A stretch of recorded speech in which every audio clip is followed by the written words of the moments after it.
दोस्तों, सनातन हिंदू धर्म में कई ऐसे प्राणियों का जिक्र मिलता है जिनके बारे में पूरी दुनिया को बहुत कम जानकारी है। ऐसे ही प्राणी है राक्षस। ये राक्षस कौन थे और रामायण में उनका क्या योगदान था, इसके बारे में रामायण में बहुत विस्तार से लिखा गया है। वैसे रामायण में आपने रावण, कुंभकर्ण और मेघनाद के बारे में तो सुना ही होगा, लेकिन क्या आप उन राक्षसों के बारे में जानते हैं जिन्हें पराजित किए बिना श्री राम रावण का वध नहीं कर पाते, जिन्हें रामायण के खतरनाक राक्षस भी कहा जाता है।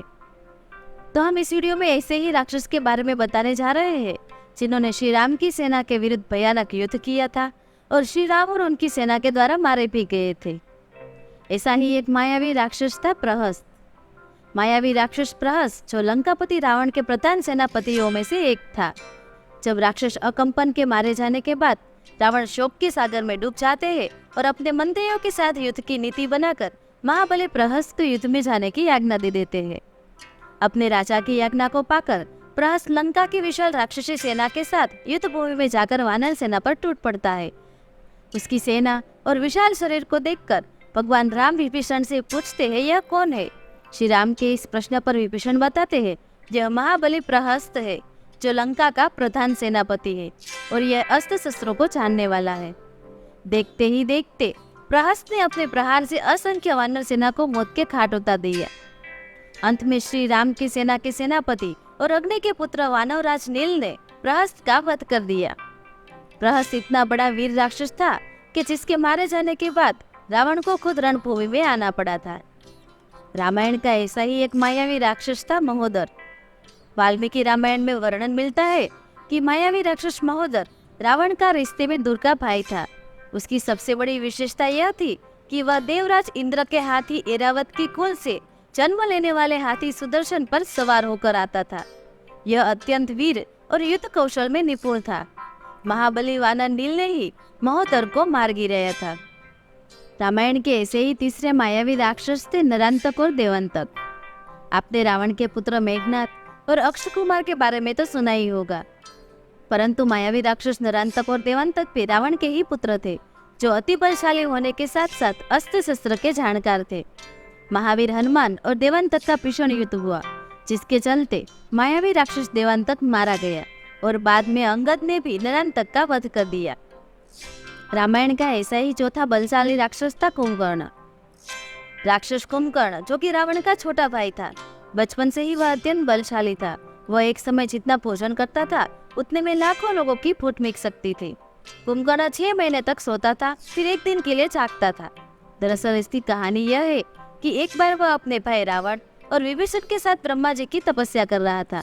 उन तीनों भाइयों की तपस्या से प्रसन्न होकर ब्रह्मा जी ने उन्हें वरदान मांगने को कहा। कुंभकर्ण इंद्रासन मांगना चाहता था। तभी देवताओं ने माता सरस्वती से प्रार्थना की, जब कुंभकर्ण वरदान मांगे तो उसकी जीवा पर आप बैठ जाए और हमारी सहायता करें।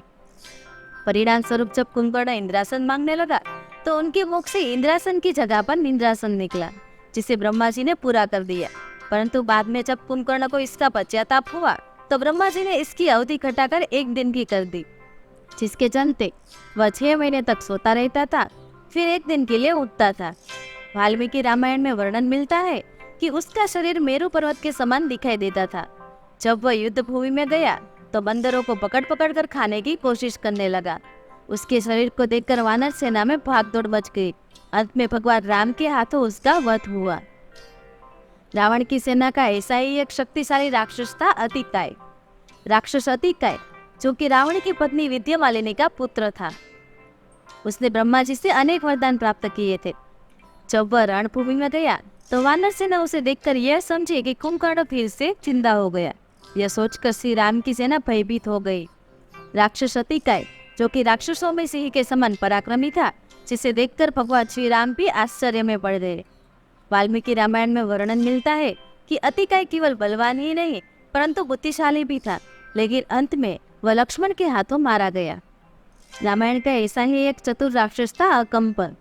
राक्षस अकंपन, जो कि लंका के प्रमुख वीरों में से एक था, वह संपूर्ण अस्त्र शस्त्रों का ज्ञाता एवं कई मायावी शक्तियों का जानकार था। रामायण के अनुसार देवता भी उसे कंपित नहीं कर पाते थे, यानी वह किसी से नहीं डरने वाला था, जिसके कारण उसका नाम अकंपन पड़ा था। जब वह रणभूमि में निकला तो समुद्र में भी हलचल मच गई। और एक घनघोर युद्ध में महावीर हनुमान जी ने अकम्पत का वध कर दिया। 7वां ऐसा बलशाली राक्षस है रावण का सबसे शक्तिशाली पुत्र मेघनाद। राक्षस मेघनाद जो राक्षस कुल का सबसे वीर योद्धा था, वह लंकापति रावण और महारानी मंदोदरी का पुत्र था। जन्म के समय उसने मेघ के समान गर्जना की थी, जिसे देखकर सभी लंकावासी डर गए थे। इसलिए लंकापति रावण ने उसका नाम मेघनाद रख दिया। जन्म से ही वह अग्नि के समान तेजवान दिखता था। वाल्मीकि रामायण में ऐसा वर्णन मिलता है कि एक बार रावण ने अपनी राक्षसी सेना के साथ इंद्रलोक पर आक्रमण कर दिया, तो देवराज इंद्र ने रावण को बंदी बना लिया। लेकिन मेघनाद अपनी मायावी शक्तियों से उसने अपने पिता को आजाद तो कर लिया, साथ ही साथ उसने देवताओं के राजा इंद्र को बंदी बना लिया, और तभी से उनका नाम इंद्रजीत भी बढ़ गया। वह सभी युद्ध विद्याओं में निपुण था। जैसा कि आप जानते हैं, श्री राम और रावण के बीच हुए युद्ध में मेघनाद लक्ष्मण जी के बाणों से मारा गया था। ऐसा ही एक राक्षस था रावण का मामा मारीच। वह ताड़का का पुत्र था। उसके आतंक से ऋषि विश्वामित्र भी तंग आ गए थे। विश्वामित्र की आज्ञा से श्री राम ने मारीच को ऐसा बाण मारा था कि वह कई हजार किलोमीटर दूर समुद्र में जाकर गिरा था। आपको बता दे, ये वही मारीच था जिसने रावण के कहने पर स्वर्णमुख का रूप धारण किया था, ताकि रावण मां जानकी का अपहरण कर सके।